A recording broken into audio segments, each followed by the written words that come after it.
अस्सलाम वालेकुम friends, welcome to my YouTube channel. मेरा नाम मोहम्मद हैदर अली और आप देख रहे हैं बैंकिंग क्यू। तो आज का जो हमारा टॉपिक है वो ये है कि प्रॉपर्टी की खरीदो फरोख्त, प्रॉपर्टी के लेन देन के अंदर हम फ्रॉड से कैसे बच सकते हैं। अच्छा, ऐसे है कि प्रॉपर्टी की जो खरीदो फरोख्त होती है उसके अंदर कैश एक बहुत बड़ा रिस्क होता है।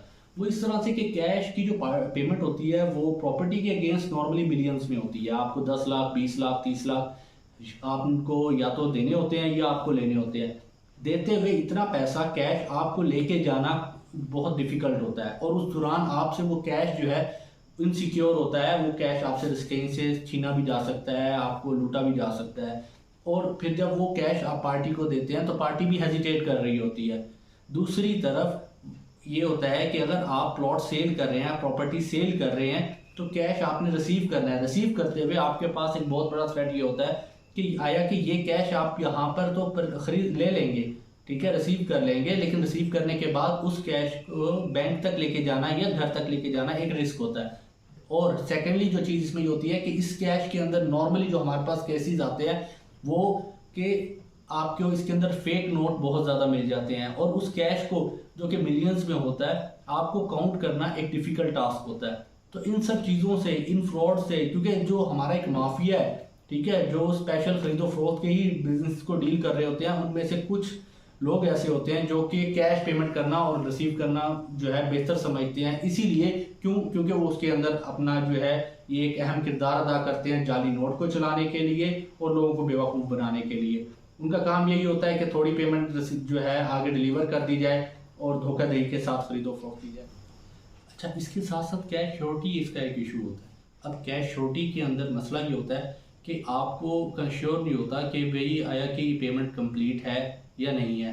अच्छा, दूसरी वो प्लॉट के अगेंस्ट सब टाइम आपको चेक दे देते हैं, चेक भी बोगस हो सकता है, उसमें पेमेंट नहीं हो सकती, या अकाउंट ही डिसीज होता है या अकाउंट क्लोज होता है, बहुत सारे इश्यूज आ जाते हैं। तो इन सारे सिनेरियोज से बचने के लिए जो बैंक है वो आपको एक सर्विसेज प्रोवाइड करता है इंस्ट्रूमेंट्स की, ठीक है। तो आपको क्या करना होता है कि जब भी प्लॉट की, प्रॉपर्टी की या कोई बड़ी पेमेंट जो कि मिलियंस में हो या कहीं पे भी जहाँ पे आपको प्रॉपर्टी पेमेंट जो है इंश्योर करनी हो, आपको चाहिए कि आप बैंक से इंस्ट्रूमेंट इशू कराएं। इंस्ट्रूमेंट्स मींस कि आप या तो पे ऑर्डर रिसीव करवा सकते हैं, डिमांड ड्राफ्ट बनवा सकते हैं, कॉल डिपॉजिट रिसीट, सीडीआर भी बनवा सकते हैं।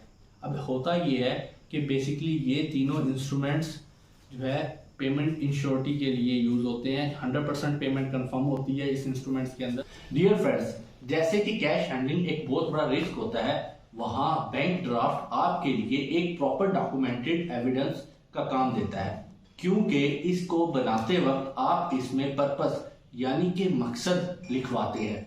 इसमें सिर्फ पर्पस ही नहीं बल्कि पार्टी का, आपकी जो काउंटर पार्टी होती है उसका नाम, उसका शनाख्ती कार्ड नंबर, उसका CNIC और उसके घर का कंप्लीट एड्रेस यानी कि पता लिखवाया जाता है। तो इस तरह से आपकी काउंटर पार्टी पेमेंट डिनाई करने का सोच भी नहीं सकती। अच्छा, इसके साथ साथ बैंक ड्राफ्ट बनाने का तरीका, बैंक ड्राफ्ट जो है वो बनवाने का तरीका बहुत ही आसान है।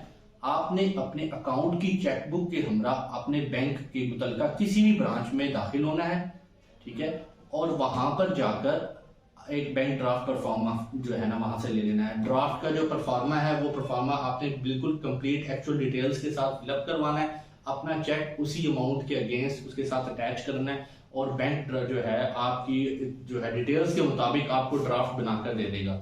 अब बैंक जो ड्राफ्ट होता है उसके बेसिकली 3 हिस्से होते हैं।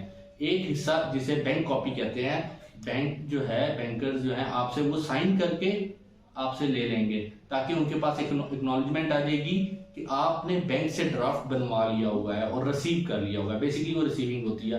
अब रह गए 2 हिस्से जिसमें एक कस्टमर कॉपी होती है और जो दूसरा हिस्सा होता है वो होता है बेसिकली आपका अपना एक्चुअल बैंक ड्राफ्ट। अब करना ये होता है कि जब आपने काउंटर पार्टी को बैंक ड्राफ्ट देना है, डिलीवर करना है, तो आपने कस्टमर कॉपी के ऊपर उस काउंटर पार्टी से साइन ले लेना है यानी कि एक्नॉलेजमेंट और रिसीविंग ले लेनी है। इस तरह से आपके पास एक प्रॉपर एविडेंस हो जाएगा।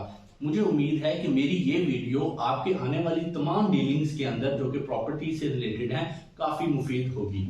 अगर आपको मेरी ये वीडियो पसंद आए तो चैनल को लाइक और सब्सक्राइब जरूर कीजिएगा।